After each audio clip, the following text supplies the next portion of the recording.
Obrigada, podemos nos sentar.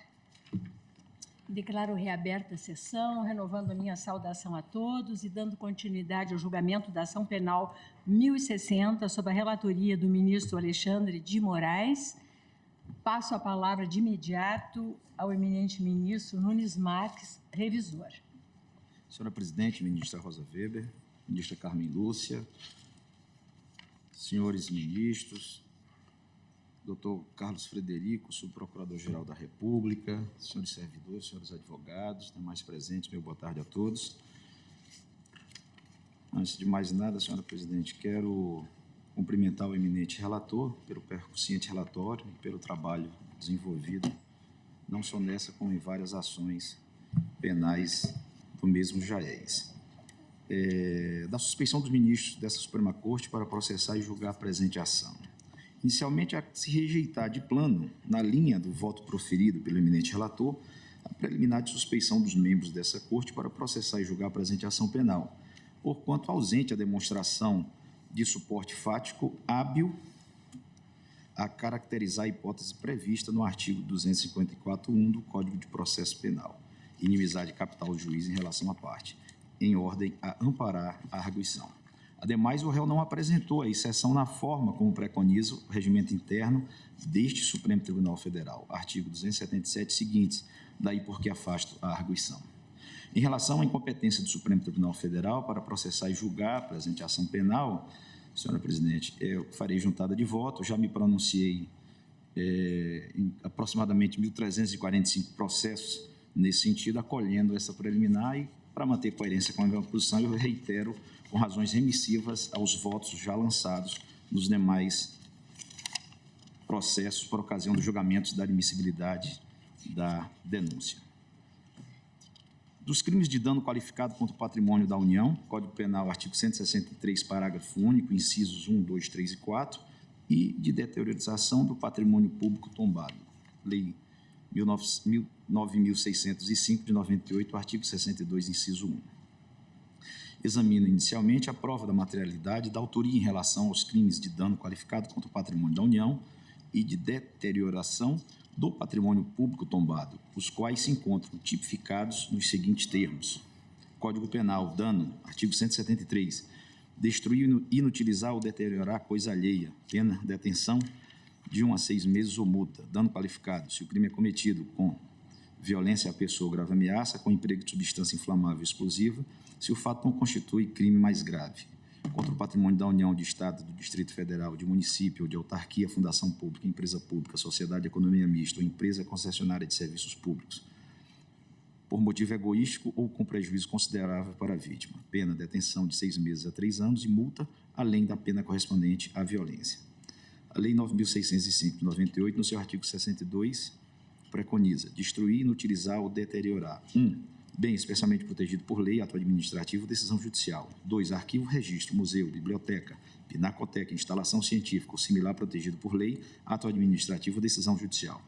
Pena reclusão de 1 a 3 anos e multa. Parágrafo único. Se o crime for culposo, a pena é de 6 meses a 1 ano de detenção, sem prejuízo da multa. Pois bem, no que concerne aos crimes de dano e de deteriorização de patrimônio público tombado, a prova da materialidade se encontra produzida conforme demonstra os documentos que instruem o presente feito, a saber: 1.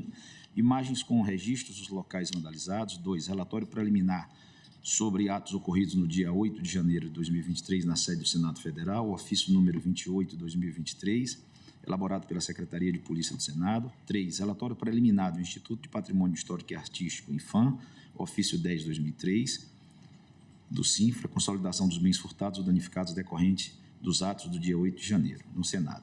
4. Exame preliminar e local de dano da Secretaria de Polícia Legislativa do Senado, ofício número 3 de 2023, DG.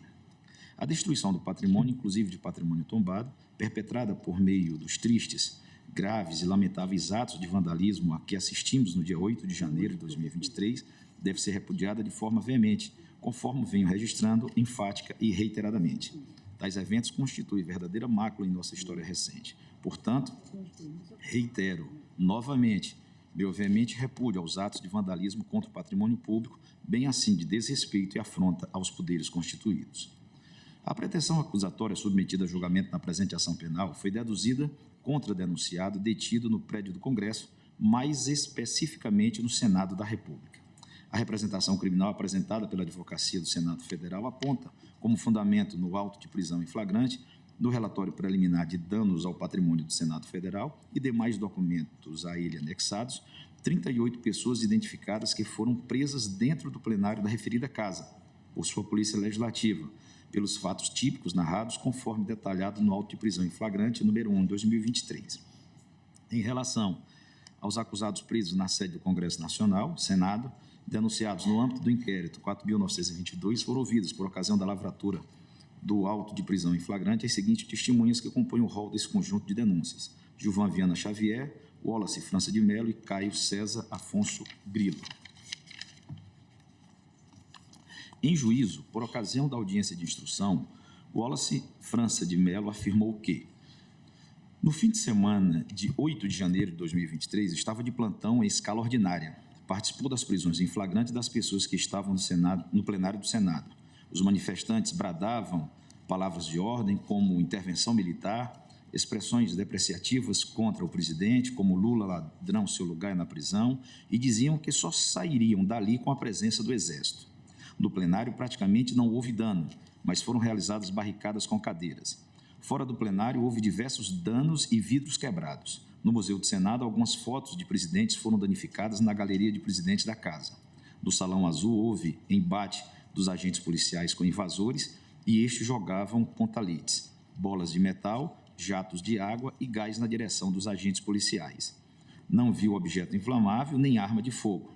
Na chapelaria foram quebrados vidros e tinha muita gente entrando, mas ele não estava no momento em que os vidros foram quebrados. O grupo era bastante heterogêneo e não tinha uma liderança. Uns queriam sair, outros queriam a presença do Exército. No plenário do Senado, haviam dois tipos de grupos, um mais agressivo e outro rezando. Que 3 senhoras que estavam no plenário pediram para tirar foto e deixaram o ambiente, pois a ordem inicial era para negociar a retirada dos manifestantes do plenário e somente essas 3 pessoas saíram. Isso foi o depoimento em juízo de Wallace França de Mello. Afirmou ainda o depoente que se recordava do rosto do acusado Aécio Lúcio Costa, mas não de ter presenciado qualquer ato de violência cometido por ele. Do plenário não houve embate, nem o cometimento de ato de violência pelos manifestantes. Conversava com os manifestantes no plenário e, naquele local, não estavam com objetos, pontalites, bolas de gude ou máscaras, e não agrediram o depoente nem os policiais. O grupo era heterogêneo dentro do plenário, porque havia pessoas orando, fazendo live, manifestando, e havia pessoas com celular. Não foi ameaçado pelos manifestantes e não viu prática de ameaça ou lesão corporal contra ninguém lá dentro. Perguntou se havia um líder ali no local e uma pessoa se apresentou, salvo engano, era um pastor.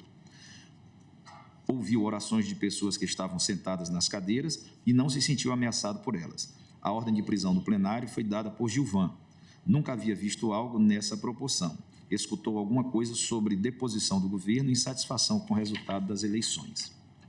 Everaldo Bosco Rosa Moreira disse, por sua vez, que se encontrava de plantão desde as 7 horas do dia 8 de janeiro de 2023. Com relação aos 6 réus no processo objeto da audiência, não se recordava de nenhum deles individualmente. Chegou a entrar no plenário, mas não participou de negociações com os invasores. Ficou pouco tempo no plenário e não conversou com ninguém. Havia dezenas de pessoas no plenário, cerca de 40 ou 50. Algumas faziam vídeos, outras proferiram palavras de ordem, outras balançavam bandeiras, outros diziam que só sairiam dali mortos. No plenário houve danificação de alguma mesa e computador. Havia grupos heterogêneos, com pessoas mais agressivas, outros mais passivos, alguns davam apoio moral com gritos, não presenciou o uso de bombas no plenário, não foi ameaçado e não sofreu violência naquele local, não se lembrando se havia pessoas orando ali. No momento do embate, havia pessoas com liderança que chamavam os outros. Algumas pessoas ficavam nessa posição, mas não foram identificadas. Não ficou sabendo do fato de que 3 pessoas haviam sido liberadas. Gilvan Viana Xavier, coordenador da Polícia Legislativa do Senado, declarou em juízo que não estava na escala de plantão do dia 8 de janeiro de 2023, mas em missão no Espírito Santo, e diante das informações recebidas sobre as invasões, retornou a Brasília. Disse que Estava na base da polícia na garagem e recebeu informação de que, por volta das 14h15, 14h30, os manifestantes haviam rompido a linha de contenção da PM, momento em que deu comando para fechamento da chapelaria. Os manifestantes conseguiram ultrapassar a barreira utilizando-se de paus, pedras, bolinhas de gude e estilingues. Quando romperam o bloqueio, os policiais legislativos foram recuando e, com a chegada de mais policiais, conseguiram fazer linha de contenção no Salão Azul. A atuação naquele momento foi orquestrada. Houve utilização de água lançada nos policiais, divisão de atividades e coordenação. O depoente foi quem deu a voz de prisão em flagrante no interior do plenário do Senado. Quando chegaram no plenário, os vidros já estavam sido rompidos e policiais foram machucados, tendo havido a quebra de objetos no local, como cadeiras, mesas, computadores. Naquele momento, chamou os policiais para conduzir a saída dos manifestantes de forma ordeira, mas eles continuaram com a gritaria e, em seguida, foi dada a voz de prisão a eles. Uma pessoa que estava na mesa da presidência do Senado, no plenário, resistiu à prisão, mas não se lembra nem da fisionomia, nem do nome dessa pessoa, sabendo dizer que era um homem.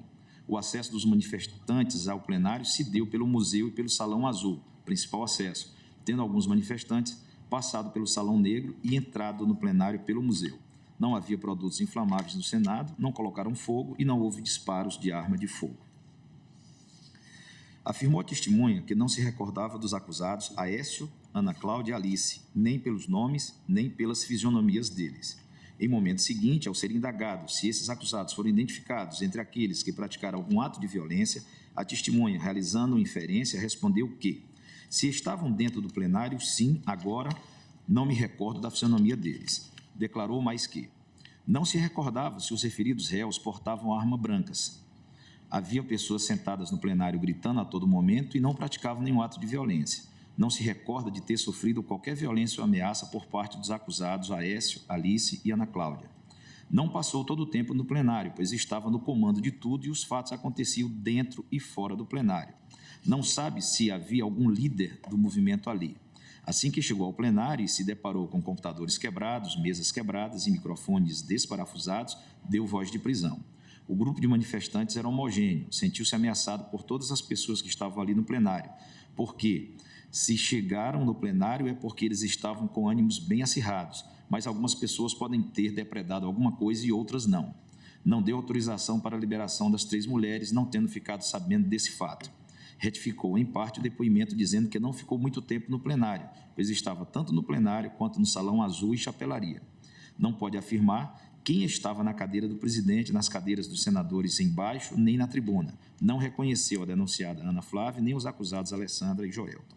Por fim, Caio César Alonso Grilo, em depoimento detalhado, declarou em juízo que não estava na escala do plantão, tendo seu chefe imediato pedido apoio para a realização dos trabalhos realizados pela Polícia do Senado no dia 8 de janeiro de 2023, em razão do movimento naquele dia.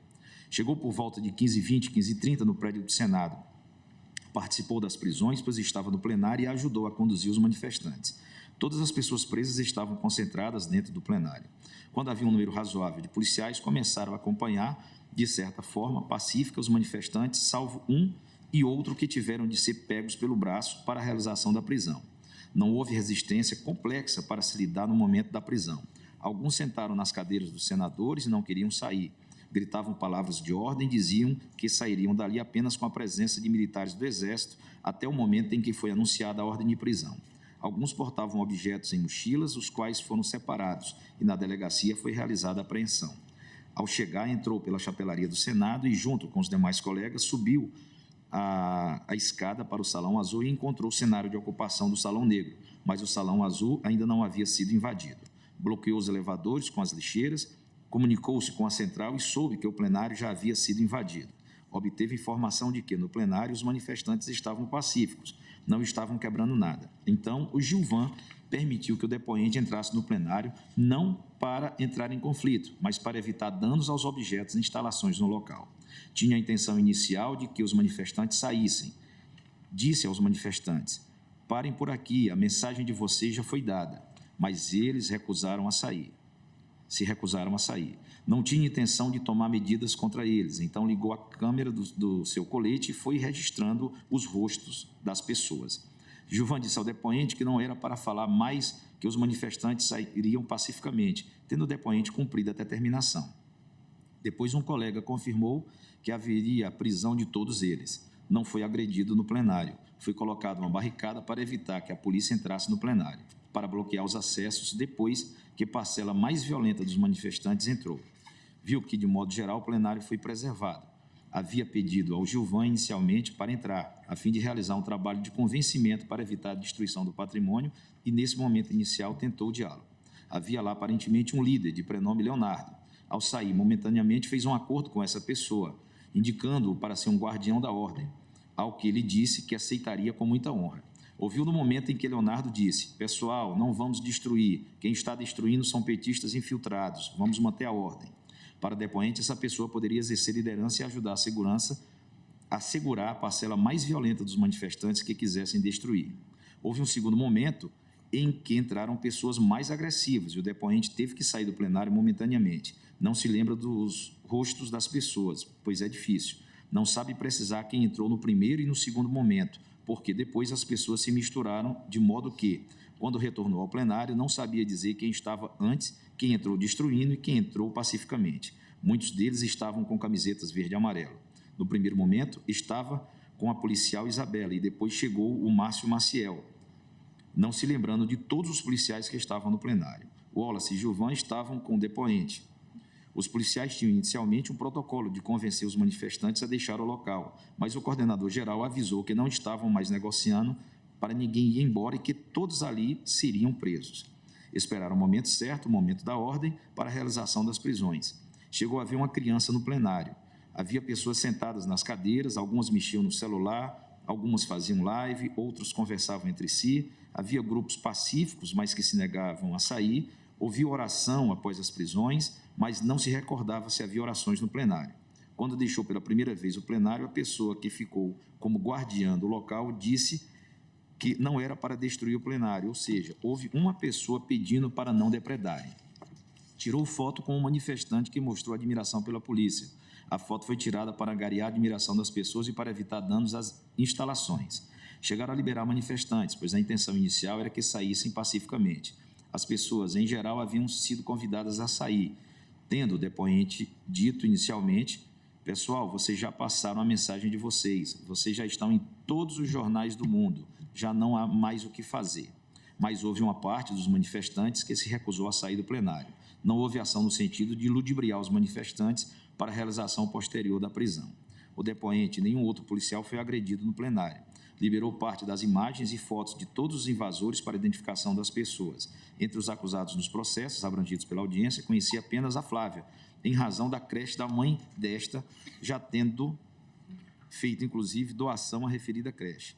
Flávia ficou envergonhada ao ser reconhecida pelo depoente e estava no plenário sentada. Não deu para saber se Flávia foi agredida ou não, se gritou ou não palavras de ordem, se destruiu ou não alguma coisa.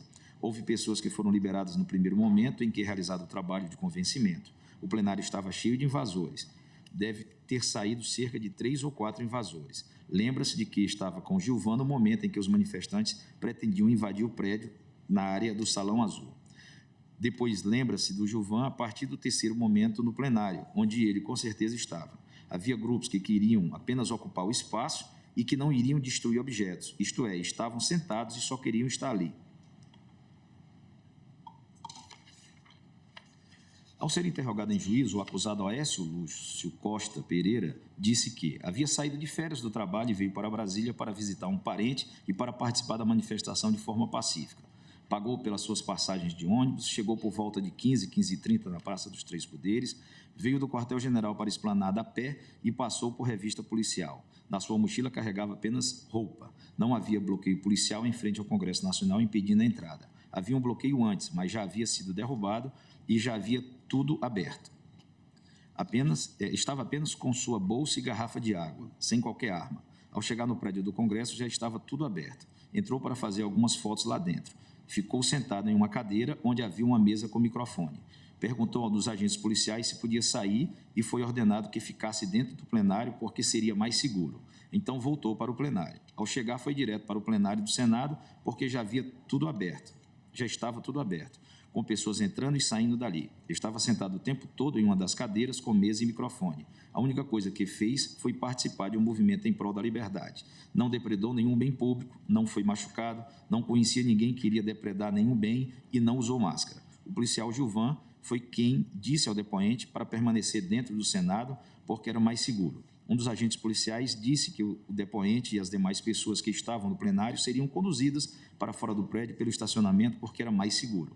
Posteriormente, porém, foram conduzidas ao local em que se deu a prisão, seguida da apreensão de celulares e demais objetos. Descobriu que foi preso por volta da meia-noite do dia 8 de janeiro de 2023. Foi a Brasília para participar por uma manifestação pelo Brasil. Sua esposa e filhos estão sendo ajudados por vizinhos. Não quebrou nada, não utilizou de violência e disse para as pessoas não quebrarem.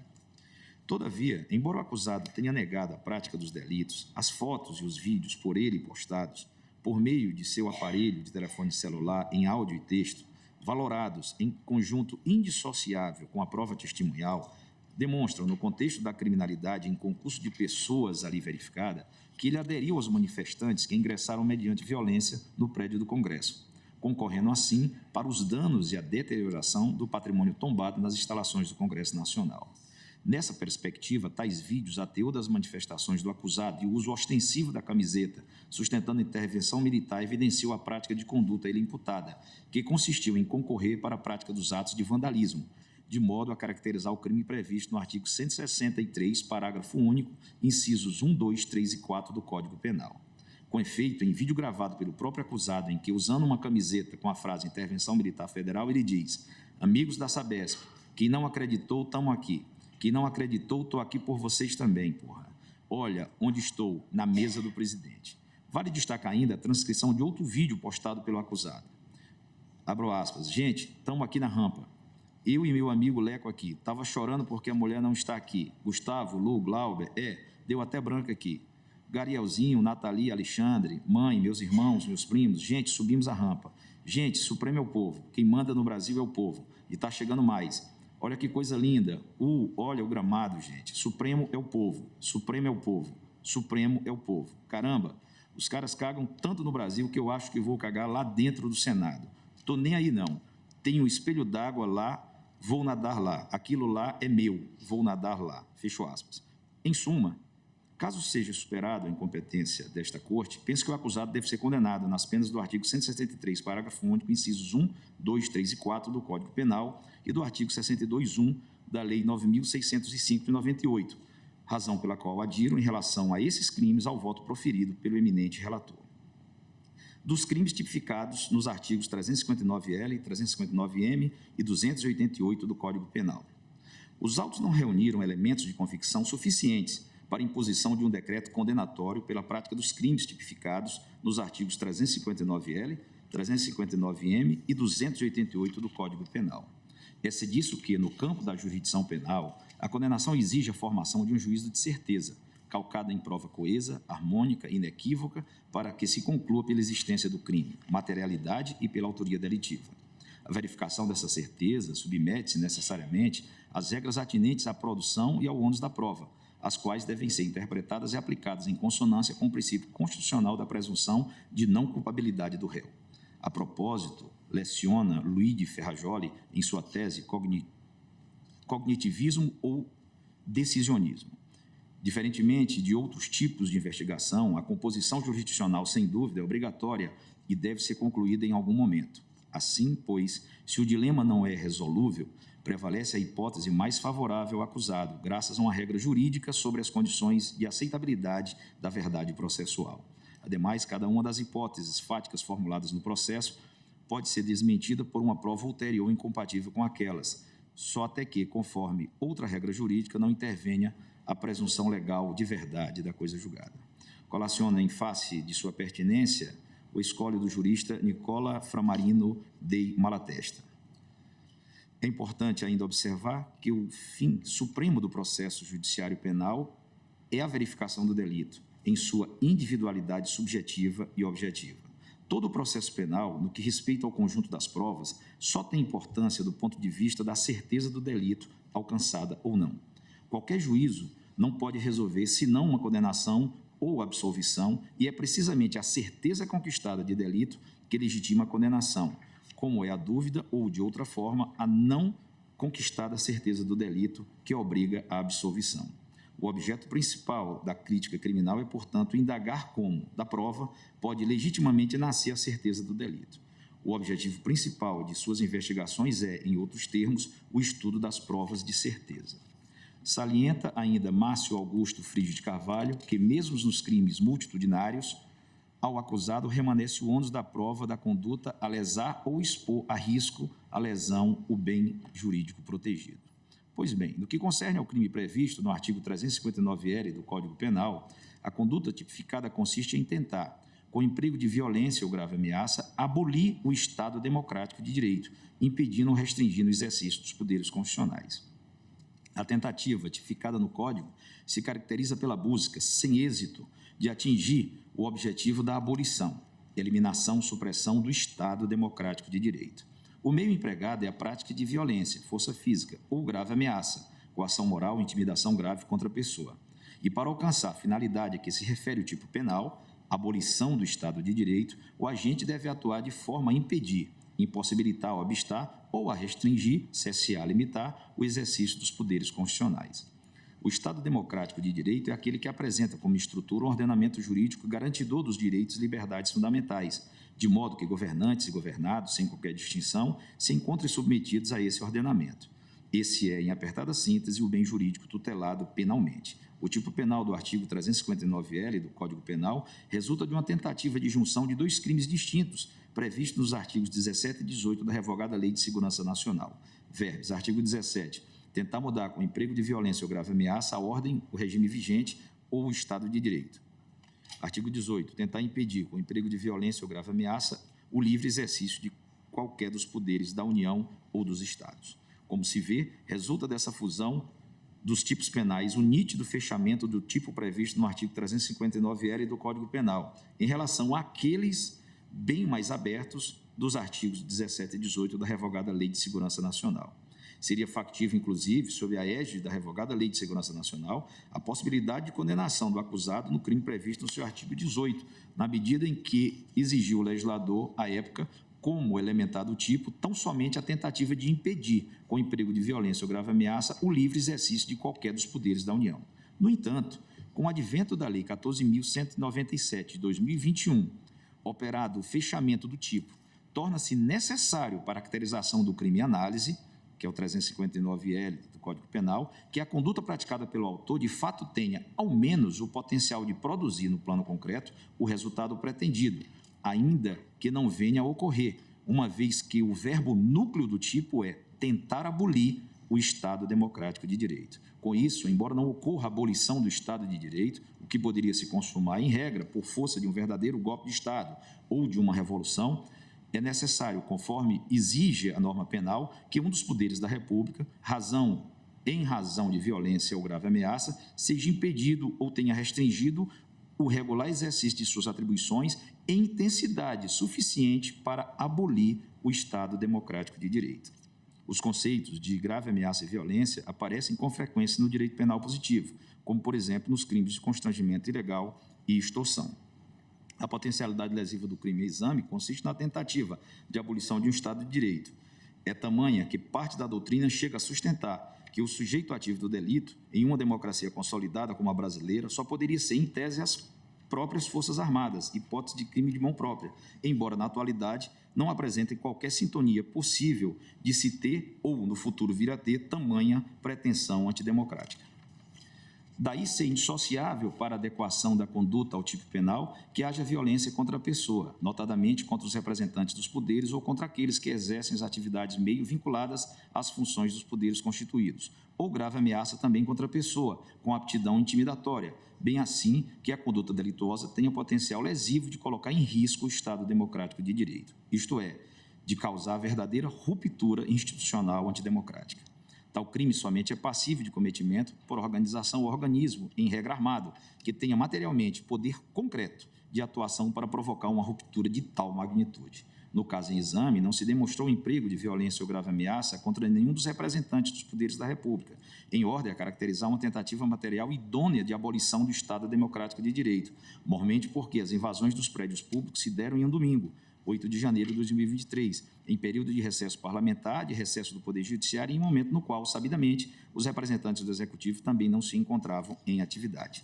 Tampouco há elemento indiciário, por menor que seja, da prática de qualquer ato de violência ou grave ameaça contra algum agente político, representante de um dos poderes da República, nem mesmo contra algum membro do corpo de servidores que exerce atividade meio para o exercício das competências inerentes a cada um desses poderes, com aptidão real para alcançar o objetivo de abolir o Estado Democrático de Direito.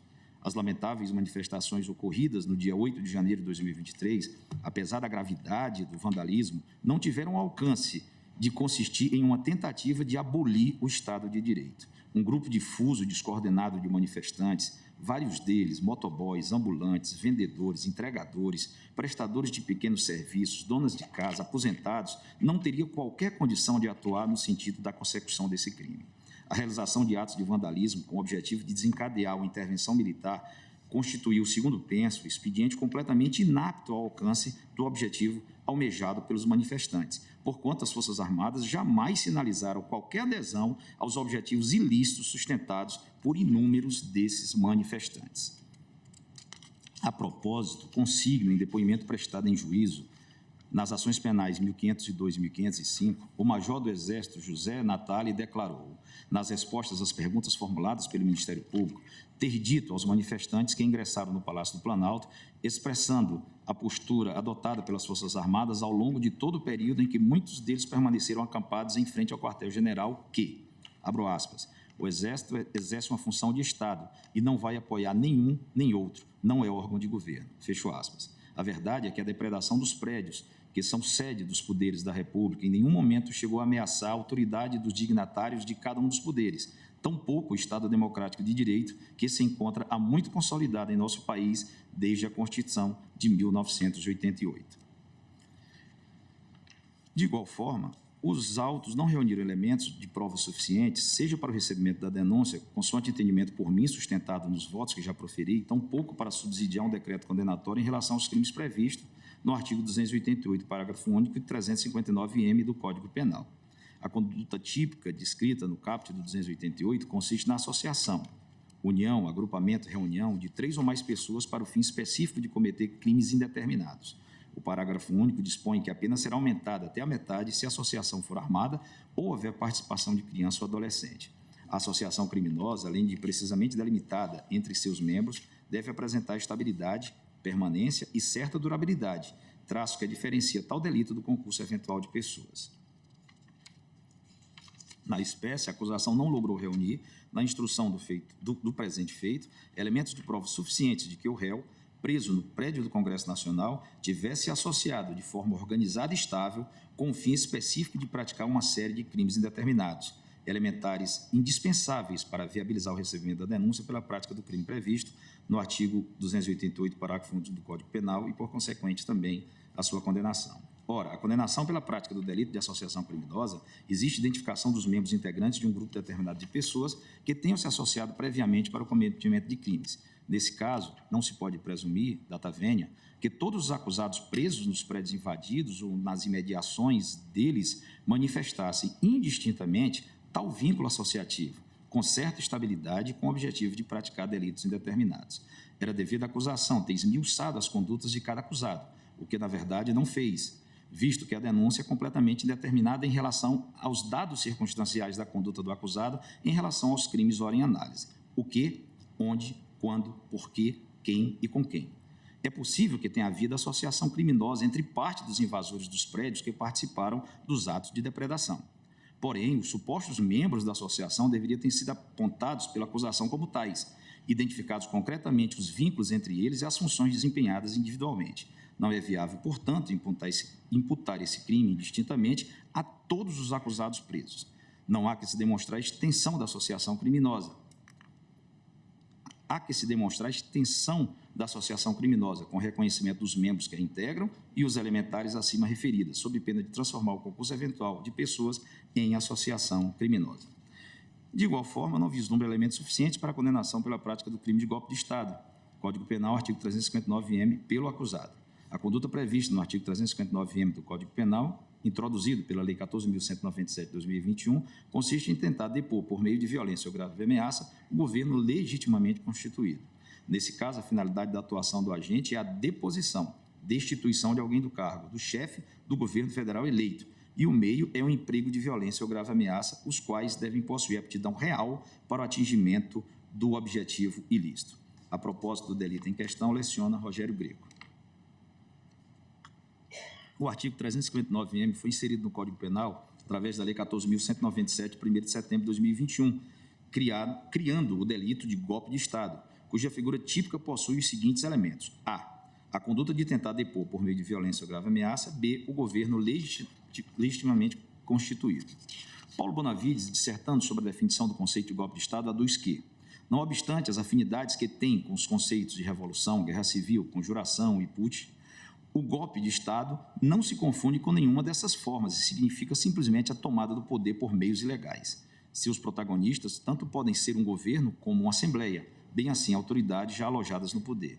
São característicos do golpe de Estado a surpresa, a subitaneidade, a violência, a frieza do cálculo, a premeditação, a ilegitimidade. Faz-se sempre às expensas da Constituição e se apresenta qual uma técnica específica de apoderar-se do governo, independentemente das causas e dos fins políticos que motivam. Para que o golpe de Estado seja considerado crime, a necessidade de que a tentativa de deposição do governo legitimamente constituído seja levada a feito por meio de violência ou grave ameaça.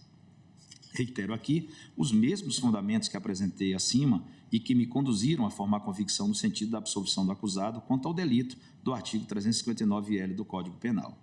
A caracterização do delito tipificado no artigo 359-M, golpe de Estado, inserido no capítulo dos crimes contra o Estado Democrático de Direito do Código Penal, exige instrução probatória conclusiva no sentido de demonstrar uma atuação que tenha importado em ameaça real e concreta ao bem jurídico protegido pelo tipo penal citado, qual seja o governo constituído. A conduta delituosa que se volta, portanto, contra o chefe de Estado e de governo. Vale salientar ainda que, em crimes de semelhante natureza e gravidade, a jurisprudência deste tribunal, interpretando a revogada Lei 7.170 de 83, que previu os crimes contra a segurança nacional, adotou compreensão no sentido de que, da conjugação dos artigos 1º e 2º da Lei 7.170 de 83, extraem-se dois requisitos de ordem subjetiva e objetiva. 1. Motivação e objetivos políticos do agente. E 2. Lesão real ou potencial à integridade territorial, à soberania nacional, ao regime representativo e democrático, à federação ou ao Estado de Direito. Precedentes: RC 1472, Tribunal Pleno, ministro Dias Toffoli, revisor ministro Luiz Fux, decisão, acordo unânime, 25 de maio de 2016, RC 1473, primeira turma, relator ministro Luiz Fux, julgado em 14 de novembro de 2017. Assim é que, além de inexistentes na espécie as elementares do crime previsto nos artigos 359-L e 359-M do Código Penal, os expedientes empregados no dia 8 de janeiro de 2023 caracterizam, em realidade, a hipótese de crime possível em relação a ambos os delitos, em virtude da ineficácia absoluta do meio empregado pelos manifestantes para atingir o Estado democrático de direito. Colaciona a propósito o magistério de Alberto Silva Franco. O conceito de crime possível está estreitamente vinculado às noções de ineficácia absoluta de meio ou a impropriedade, também absoluta do objeto. De longa data, a doutrina brasileira tem procurado preencher as áreas de significado do meio ou do objeto quando se revelam de forma absoluta ou relativa, ineficaz ou imprópria. Vem a talho, por fim, no presente caso, a advertência apresentada por Denise Hammerschmidt, Emily Garcia e Fernando Antunes Soubia, no que concerne a aplicação de tipos penais abertos, como dos artigos 359-L e 359-M do Código Penal. O resultado do surgimento dessa estrutura punitivo-populista é que criminalidade e o controle do crime tomaram-se centrais à governança no final do século XX. As políticas de justiça criminal tomaram-se eminentemente simbólicas, servindo de cartaz após tragédias exploradas extensas e maniqueisticamente pela mídia e, para essa retórica política recém-desenvolvida, as vítimas de crimes e a sociedade lutam lado a lado contra um enxame de infratores provenientes de subclasse. Neste discurso, os dois lados bem definidos são os elementos de um jogo de soma zero, a ser a favor de medidas que protejam o infrator dos excessos estatais equivalentes, a ser contra as vítimas e contra a sociedade como um todo. Em suma, tendo em mente as elementares do crime em análise, concluo pela absolvição do acusado em relação a esses delitos, com fundamento no artigo 386.2 do Código de Processo Penal, em relação aos crimes do artigo 359-L e 359-M do Código Penal, e com fundamento no artigo 386.7, em relação ao crime do artigo 288 do Código Penal. Dessa forma, senhora presidente, concluo. Do exposto, com o mais absoluto respeito ao voto apresentado pelo eminente relator e àqueles que o acompanham, peço venha para divergir em parte de sua excelência e votar no sentido de, caso superada a incompetência dessa Corte, 1. Absolver o acusado dos crimes previstos nos artigos 288, 359-L e 359-M do Código Penal, com fundamento no artigo 386.2 do Código de Processo Penal, em relação aos crimes do artigo 359-L e 359-M do Código Penal, e com fundamento no artigo 386.7, em relação ao crime do artigo 288 do Código Penal. 2. Condenar o acusado como incurso nas penas do artigo 163, parágrafo único, inciso 2, 3 e 4 do Código Penal e do artigo 62.1 da Lei 9.605 de 98. Assim como fez o eminente relator, senhora presidente, passa a dosimetria da pena. Dano qualificado. No caso em exame, considerando das circunstâncias judiciais previstas no artigo 59 do Código Penal, a saber, a culpabilidade, antecedentes, conduta social, personalidade, motivos, circunstâncias, consequências do crime e comportamento da vítima, entendo que devem ser valoradas negativamente as circunstâncias e consequências do delito, em razão da extensão dos danos e da grave mácula que os atos do dia 8 de janeiro de 2023 representaram para o Brasil, inclusive no exterior, colocando em risco a integridade física dos agentes de segurança. As demais circunstâncias são íncitas ao tipo penal qualificado. Fixo, pois, na primeira fase, pena base do delito de dano qualificado em 1 ano e 6 meses de detenção e em 40 dias multas, fixando o valor do dia multa no patamar mínimo legal. Na segunda fase da dosimetria, não há atenuantes ou agravantes a serem aplicadas à pena base. Na terceira fase, aplico a causa de diminuição do artigo 29, parágrafo 1º do Código Penal, haja vista a participação de menor importância, levando em conta ainda que o réu não praticou depredações por mão própria. Com a diminuição de 1/6, fixo definitivamente a pena pelo crime de dano em 1 ano e 3 meses de detenção e 30 dias multa no valor unitário mínimo. Do delito do artigo 62, inciso 1 da Lei 9.606 de 98. Considerando as circunstâncias judiciais do artigo 59 do Código Penal e os fundamentos acima apresentados na dosimetria do delito do artigo 163, parágrafo único, incisos 1, 2, 3 e 4 do Código Penal, fixo a pena base do crime em 1 ano e 6 meses de reclusão e em 40 dias multa, fixando o valor do dia multa no patamar mínimo diante da situação econômico-financeira do réu. Na segunda fase da dosimetria, não incidem atenuantes ou agravantes a serem aplicadas à pena base. Na terceira fase, com fundamento nas mesmas razões acima apresentadas, aplica a causa de diminuição do artigo 29, parágrafo 1º do Código Penal, em razão da participação de menor importância. Com diminuição de 1/6, a pena do delito de deteriorização de patrimônio tombado atinge o patamar final de 1 ano e 3 meses de reclusão e 30 dias multa.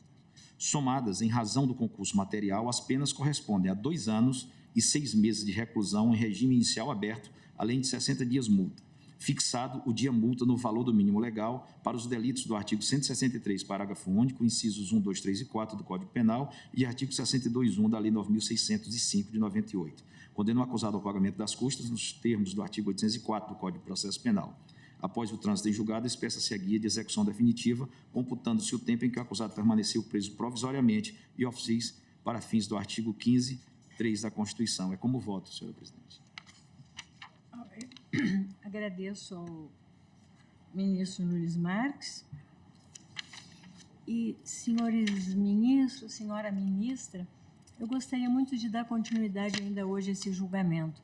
Ocorre que, previamente, há bastante tempo, havia sido marcado um evento às 18 horas envolvendo os 5 tribunais superiores todos de Brasília, que vêm aqui conosco participar de um lançamento.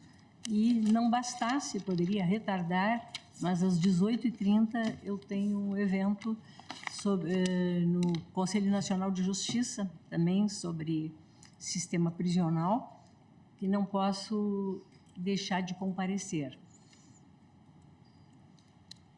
Resta, por isso, fazer o lançamento do resultado provisório e amanhã darmos continuidade ao nosso julgamento com o voto dos demais ministros. Por isso, eu vou encarecer a Vossas Excelências que consigamos amanhã dar início à sessão às 9h30 da manhã.